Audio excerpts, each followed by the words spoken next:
Warning, the following video has flashing lights and also includes content that may be deemed inappropriate for some viewers. Viewer discretion is advised.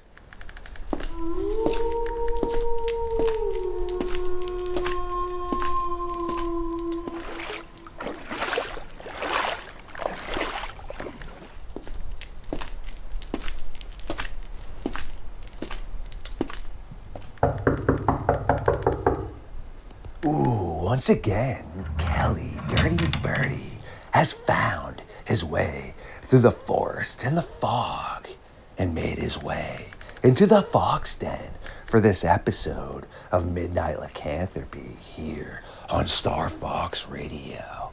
Yeah, I really do need to feed.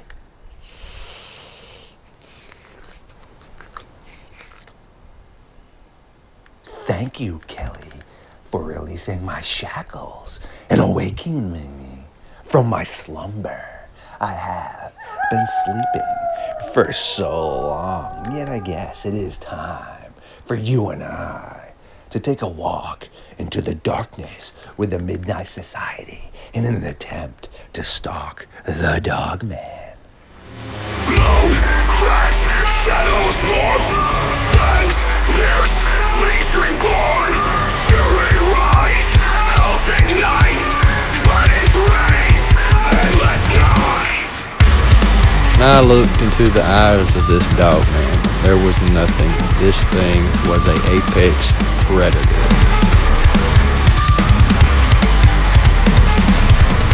Milk road, cracks, shadows morph, fangs pierce, beast reborn, fury rise,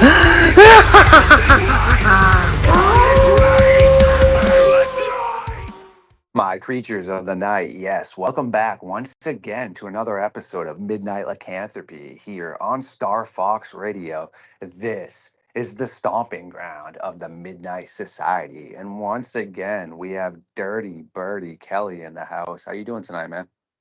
I'm doing great. How are you doing, my man? Not too bad. Just been super busy, editing and plugging away on stuff. And I got a couple more podcasts to roll with tonight after you and I finish up, and then some editing and getting ready for a little bit of football, and then the Bruins on Monday, man. What about you? Not too much right now. The leaves are falling. I got to keep up with the raking of the leaves because if I let it go, it turns to mush, and it's a nightmare in the spring. So, other than that, I don't have too much planned. That's cool, man. Yeah, no, I totally feel that, dude. Raking and yard work, man, like definitely destroys my lower back sometimes. That's for sure, man. Because unfortunately, from playing soccer as a goalie, and I used to play like semi-pro and Olympic development program. Long story short, is I'm like 6'1", 158, 168-ish, give or take. It fluctuates, but yeah, man. So bending down sometimes can be a pretty far way down. Yeah. You wanted for me to kind of dissect some Idaho Dogman sightings, right? Yeah, it's your neck of the woods, my friend. If you would like to kind of just give yourself a plug, I mean, anyone that does listen to my show should realize that all my hosts definitely always give themselves a plug. But the reason I say that is on one of my short videos the other day. Yes, keep in mind a short video is to push people to your full length video. Someone was like, hey, why don't you introduce your hosts? And it's like, well, I actually do introduce my host all the time. Yet if you actually watched my full length episodes, you would understand that, well, that's where they're introduced. I mean, a 1 minute segment from a 36-minute video, I'm obviously not going to use the segment where I'm introducing somebody. Right. So my name is Dirty Birdy, aka Kelly. I have a podcast called The Nightmare Road, which is on YouTube, Spotify, all that kind of stuff like that. And we do all sorts of stuff on that channel. We do paranormal, we do true crime, Bigfoot, cryptids, all that fun stuff. That's what we do. And we have a blast doing it. If you want to, check us out, give us a like, subscribe, all that good YouTube junk.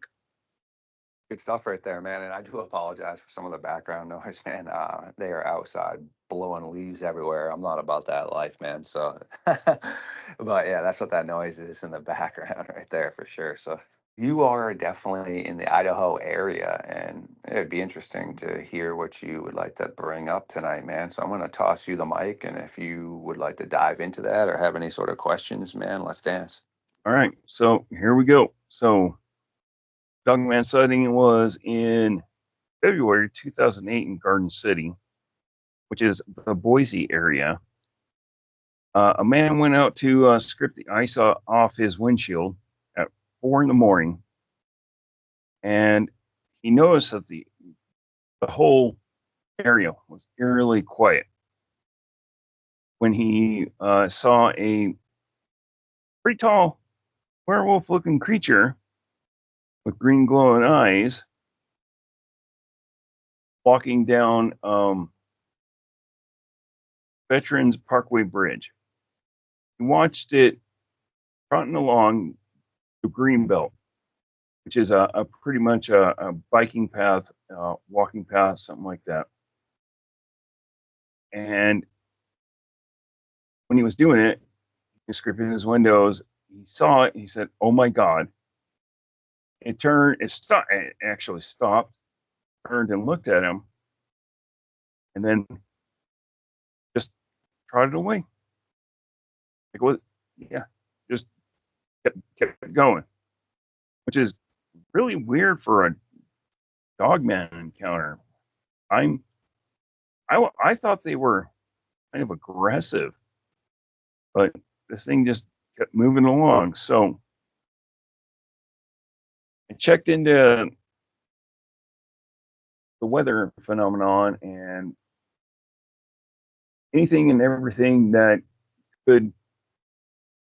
I don't know. I check everything, every kind of angle here, and the moon was a sliver, and I don't. That's pretty dark for February at 14 degrees, and they had no wind. It was that still cold in Idaho. You know, if you never experienced that still cold, it's a thing. It's so cold that everything just is silent. And I looked into it. The deer population was actually down that year when this was happening. So I don't know. I don't know. I'm thinking maybe it was preying on these things, but maybe not. It's fascinating when you try to cover every single angle that would keep these creatures fed, per se.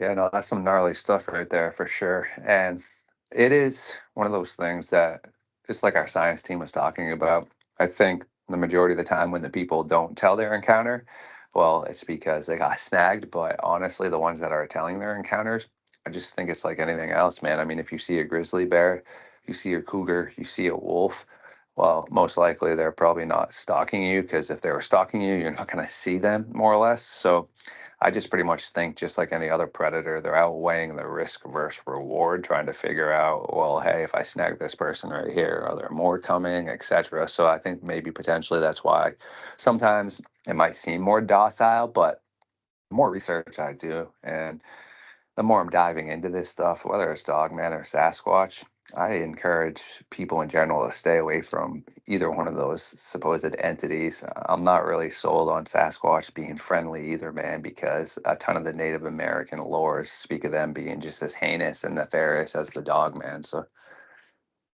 Yeah, as a as a Bigfoot fan, I stumbled across Bigfoot years ago, and it was this time of year, and this was years ago. And Bigfoot came up, and I was like, all right. And I listened to a couple of other podcasts, and I came across Sasquatch Chronicles, and I was like, all right, time to connect the dots, right? And it was just their behavior is almost every time exact. It's fascinating. Like dum-dums, dum-dums go camping. They go off the beaten path, and stuff happens, and it's always rocks getting thrown, um, something coming up, walking around the campsite after that. And the more they stay there, the more aggressive it gets. It's almost like psychological warfare with these creatures. And they keep you up all night until you're so tired. You're just like, you know what, done, leaving. But Dogman, on the other hand, they don't even mess around. They will just terrorize you. On to the other sighting was this was in 2013 at about midnight. I didn't get an exact weather date. I'm guessing when these kids were out, they were spotlighting rabbits, which is probably October, something like that. Right now, about now, so it's probably 60 degrees when this happened. And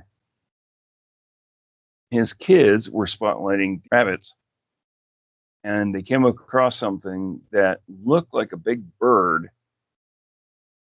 And when his son was like, "Hey, what the heck is that?" They flashed the spotlight back to it, and this big bird stood up, threw its arms out, like, "Come at me, bro."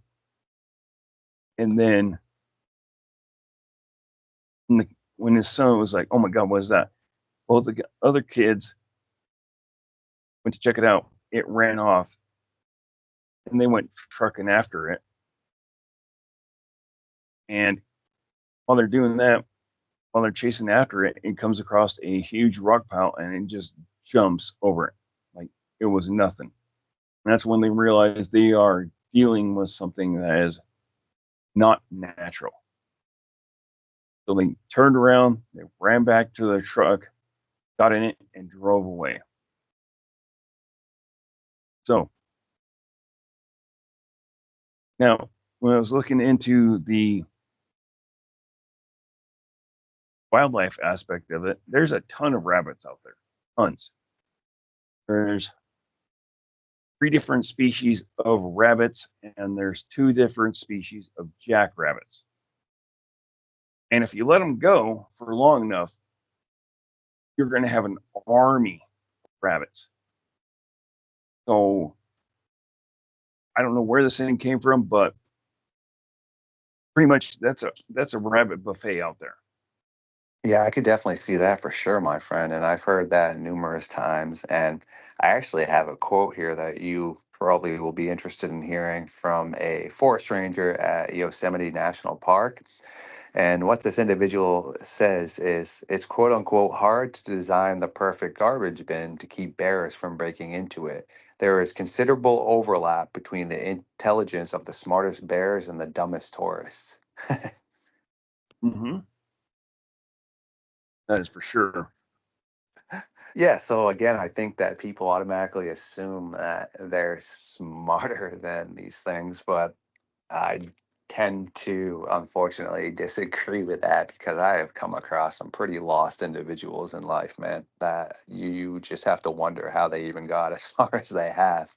And yeah, of course, like, so you put those people out there, and at the end of the day, every predator that's ever been caught isn't the biggest one out there, nor is it the smartest, man. The smartest and the most big badass females and males are never caught or seen. So for every 23 to 25 foot like great white shark that they see, like deep blue or Gustav, that huge crocodile, there's always going to be one bigger that hasn't been caught yet. Oh yeah, yeah, they're swimming around out there.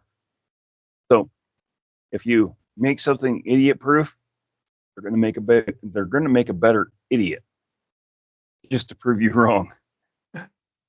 Yeah, you would like to think. Like I said again, unfortunately, it's like a little while ago with that woman. I don't know if it was Dunkin' Donuts or McDonald's, but either way, she scolded herself with boiling hot coffee. Well, yeah, of course, it's boiling hot coffee. Yet apparently, directly on the side of the cup, it wasn't listed.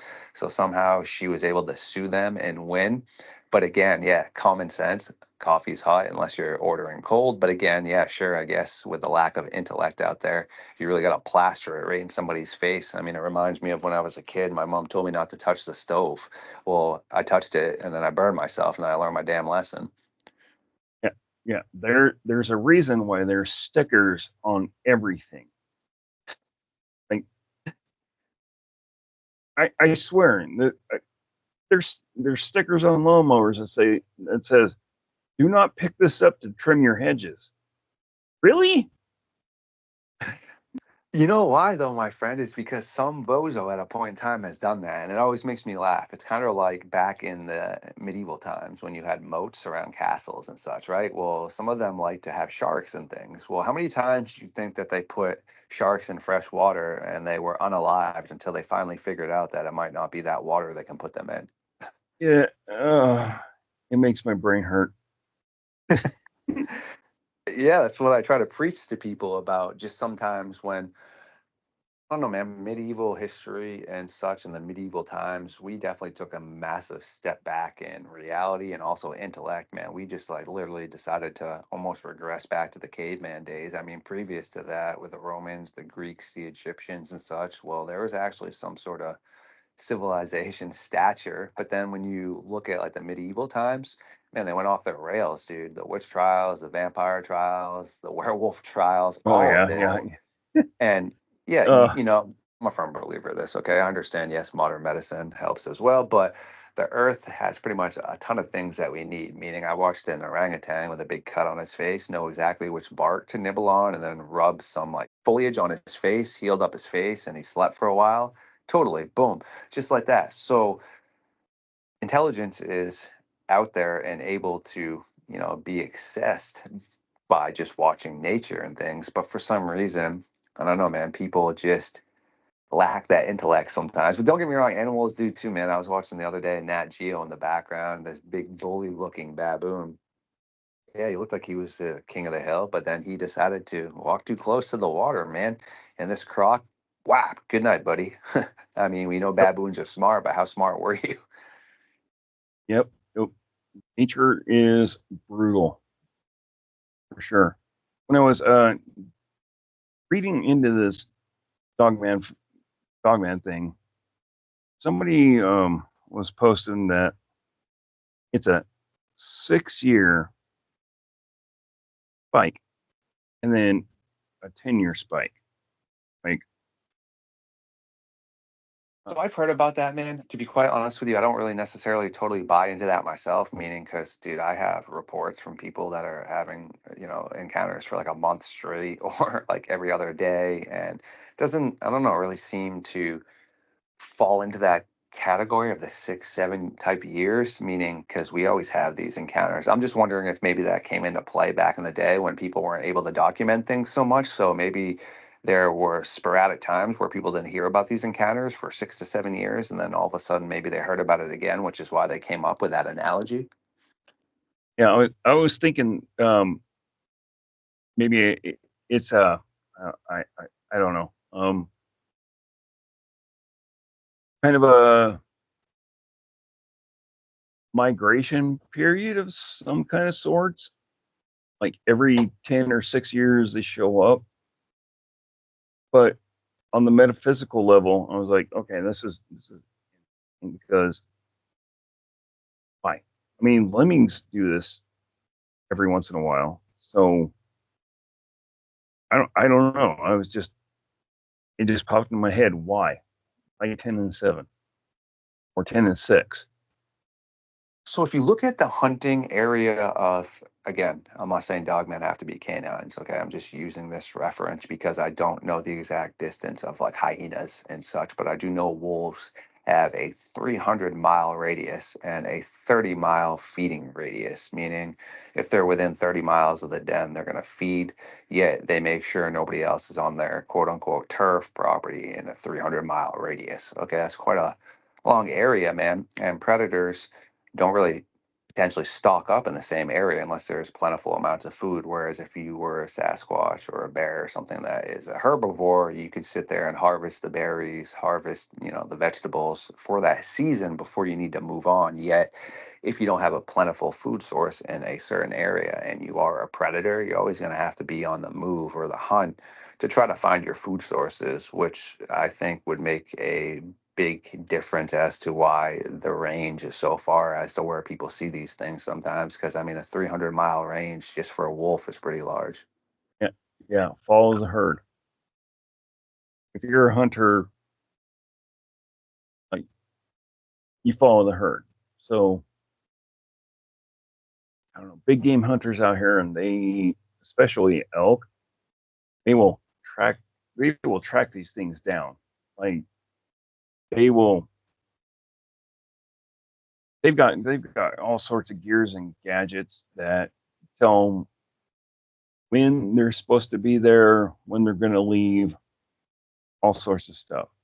So it wouldn't be out of the ordinary for a huge predator to pick one or two of these elk or deer or even a moose, pick one of these off and feed on it, then just follow the herd to the next one and hunker down and then get another one, because that's what hunters do. That's what I'm saying. So now picture, honestly, I mean, wolf packs aren't really that large in comparison. I mean, they are, but say a hyena pack. One of the largest hyena packs was 160. So just think how many prey animals that pack could take down at one point in time. What do you need? Like maybe 3, 4 hyenas to take down a gazelle or something. So realistically, that pack could get like 6 or 7 gazelle in one hunt potentially. Yeah, yeah. So yeah, a lot of deer they group up and they bed down at night. I don't know about dogmen, but for say wolves or something like that, yeah, they find a bed of deer and there's a pack of like 12. They can pick off like 2 or 3, no problem. Easy. They just easy. You just run The them down. coyotes do too, man. Yeah, they sit there and wait for the fawns and stuff, and they just pick them off one by one.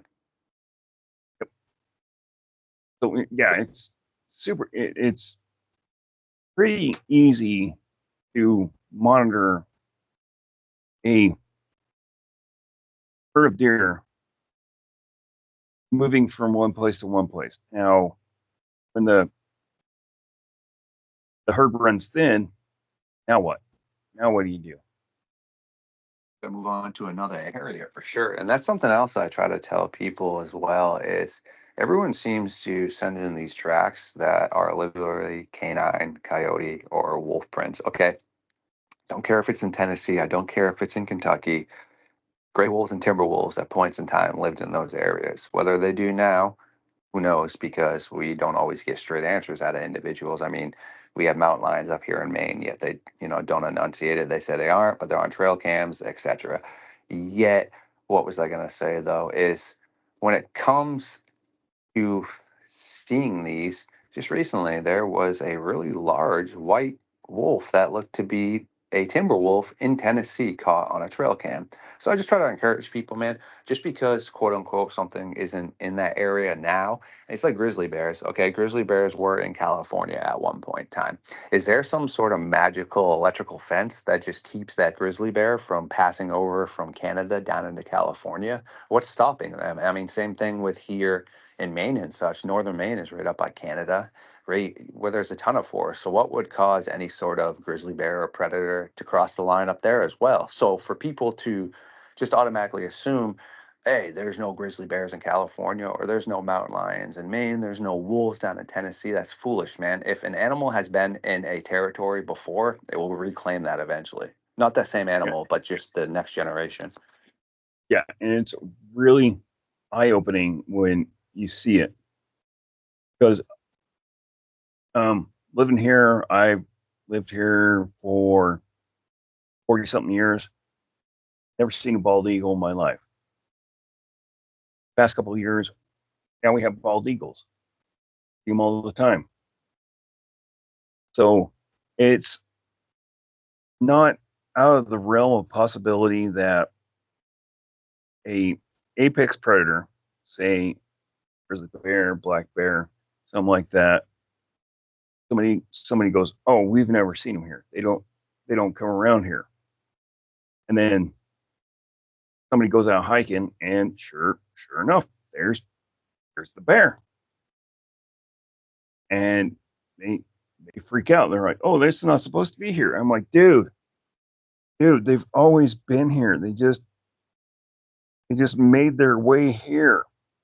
It's one of those things too, just that humans for some reason, like you said, just, oh no, they're not here. Well, they are here. I mean, it's just like, when people will think great white sharks are only in warm water. Well, that's not true at all, man. They've seen great white sharks near Alaska. Also, they've seen them in pretty cold water, man. I mean, let's be real, dude. Up here in New England, even in the summer, the water's not the warmest. And Cape Cod right now actually has the largest great white shark population in the whole entire country.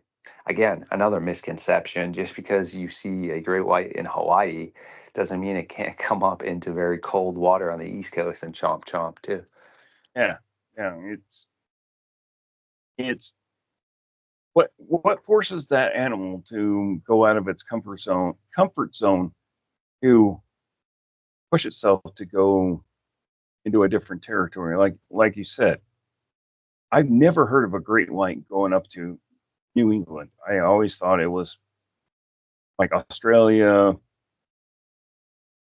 you know, off Mexico, Yeah, stuff like South that. Africa, Cape. Yeah, exactly.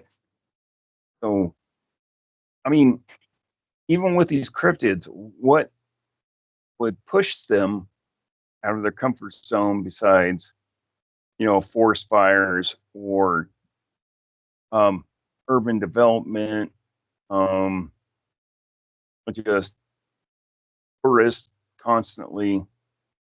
They're going to push them into a different area, and lo and behold, they're out. These things are out of their element, and then people see them. Like I don't know. Like imagine going to sleep and then waking up and you're in the middle of New York.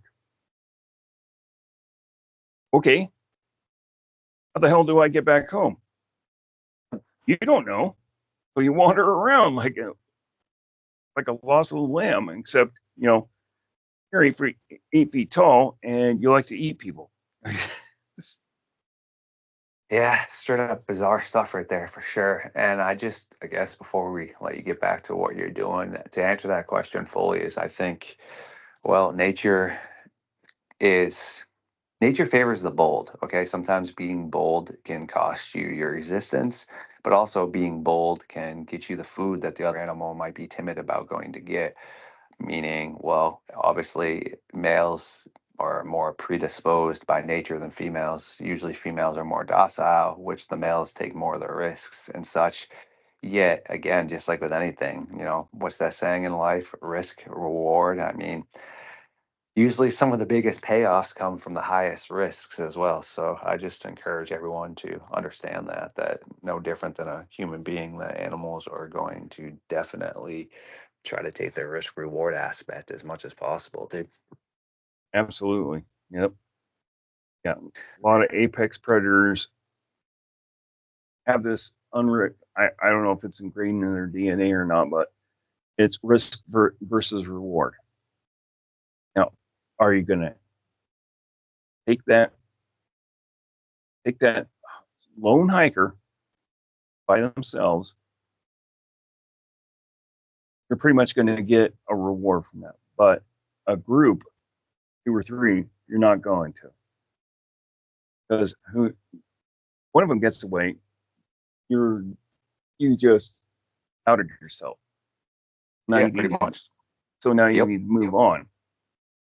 You move from that your regular hunting area, you're not guaranteed a meal. So, yeah, risk versus reward. Truth, man, preaching. Here's one more example for you. Recently in California, they've been recording very large great white sharks going really shallow waters where they're catching the sea lions and the seals completely off guard, where they're just sitting there chilling and bathing in the sun because they didn't expect the sharks to come in that close. But again, it's not all of them. It's only a select few. So same thing. You know, they're being bold and they're getting a reward for that. With apex predators, you've got your big body, you burn a lot of calories, and you have to feed. So you're going to take what you can when you can. 100%. That's just nature. Whereas like herbivores tend to have a little bit more energy and they'll mess you up, dude. Whereas like you said, a predator, you know, really needs to make sure to conceal that energy because it only has a very small amount to go amongst the day. I mean, besides like wolves and such, the majority of predators are very docile in regard for the majority of the day. Like a tiger is only active, I believe, 4 hours out of the day. Rest of the day is just napping. Mostly big cats are really like that and such, but same thing with like wolves, man. I mean, even if they're waiting for something to attack it and dispose of it, they'll just lay down to conserve energy instead of standing there and stuff. Yeah, it's you've only got, I don't know about big apex predators, but let's say 10,000 or not even 10, 5,000 calories a day. You take the risk of trying to chase something down and you miss and it gets away. Well, that's calories spent. Yes. So now you gotta go back and lay down and take a nap, whatever. Yep. That's And calories conserve spent. more energy. Yes, exactly, my friend. So no, Yeah, great stuff, dude. you can potentially starve trying to chase something. You missed 2 or 3 times and you're gonna starve to death. This is why some of these creatures and stories I've heard, they're super aggressive because they're starving. And they will go from hell to breakfast to get to you to eat. And it's just about any apex predator. You get a starving mountain lion, they will chase you down, knock you down, and eat you. So will a grizzly. So will anything out there. That's just the law of nature. Isn't that the truth, my friend? Isn't that the truth? Well, I do appreciate you popping in again tonight, taking time out of your busy schedule to try to figure out what the heck is occurring with the strange aspect and number of people just missing everywhere throughout the United States and the globe. So I do look forward to seeing you here again in a couple weeks, man, and really trying to figure out what the heck is going on here, dude. Yep. You are welcome. I enjoy it, and I want to see you next week. Excellent. I do appreciate everyone who took time out of their night to stop by and listen to this episode of Midnight Lycanthropy here on Starfox Radio. This is the home and the stomping ground of the Midnight Society. So if you do enjoy my content, please like, subscribe, comment, and share it. Feed the algorithm. And I will see